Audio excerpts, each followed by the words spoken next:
Hello everybody and welcome to another episode of the Weapons of H3VR. Today we're going to take a look at the stun gun. And we've got quite a few samples here. We've got that one, we've got this one, we've also got this one. Let's not drop that, let's just... don't run away. So there's 4 stun guns in H3VR. We have the typical full iron one. We have a super short one. We're not really gonna take a look at this one. It works like all the other ones. We've got this one, which has a foregrip,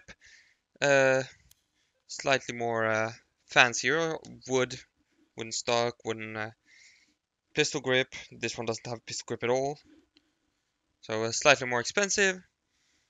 Works like the other ones as well. So we're not gonna take a look at that one. And we have this one, which is like the wooden one, except it has an inbuilt silencer. So we are going to take a look at this one since it is different. So, the Sten gun. The Sten gun. Where does the Sten gun come from? Well, the Sten gun is a simple blowback operated open bolt submachine gun. And it's made to be simple. Since beginning in World War II, the British didn't really have a submachine gun. They were buying Thompsons, and as you might know, they were good guns. They were definitely good guns. But they were a tad expensive, and the British couldn't really afford that. So, it was cheap, so they figured they should build their own submachine gun, something cheap. The Americans would do something similar with the grease gun, which we'll cover later. But other than that, they didn't have anything. They figured they should make something cheaper, and they ended up with the Sten gun. Side-loaded magazine, double-stacked magazine with single feed, if I remember correctly. It is in 9mm parabellum, common round for submachine guns and pistols at the time, and still is.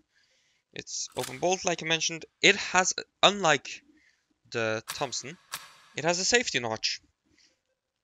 It doesn't have a safety. It's either full auto or semi-auto. This safety notch being the only thing. And of course, it being open bolt, you can see the bullets here. When you fire, bolt goes forward, feeds around, shoots, goes back up. As you can see. And this thing functions exactly the same. There it's cocked. This thing has no front sight, however, unlike this.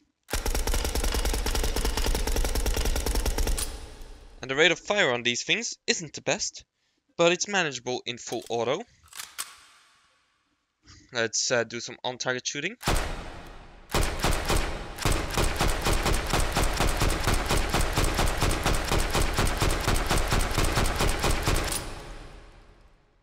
Pretty alright. It does not lock on empty magazine, unlike the Thompson.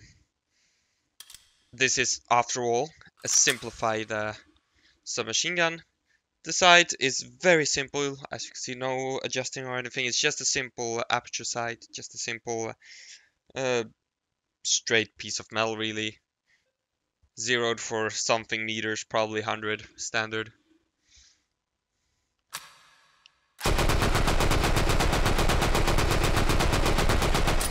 And really, due to no pistol grip and all metal, it was kind of awkward how to hold it. Would you hold it on the magazine here, or would you kind of hold it like this on the barrel? And of course back here, uncomfortable with your hand here.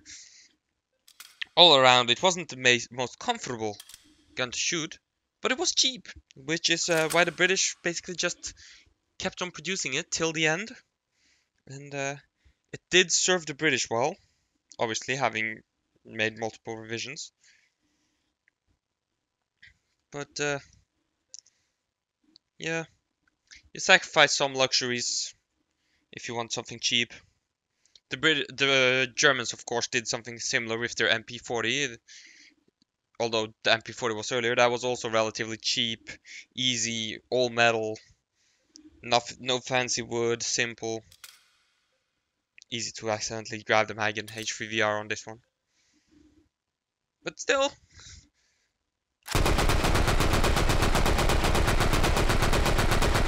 Rate of fire makes this easy to keep on target. And you gotta admit, the side-mounted magazine is a bit cool. It's kind of cool. Oh, and something I forgot to show with the Thompson. If you hold in the trigger, you can go past where it locks, and if you drop, ta-da! Thought just that was a bit fun. A quirk of bolt action or open bolt weapons.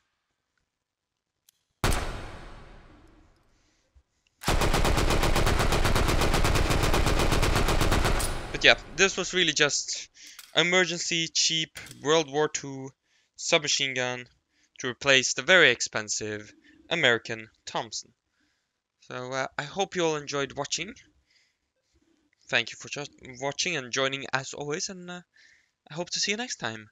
Bye!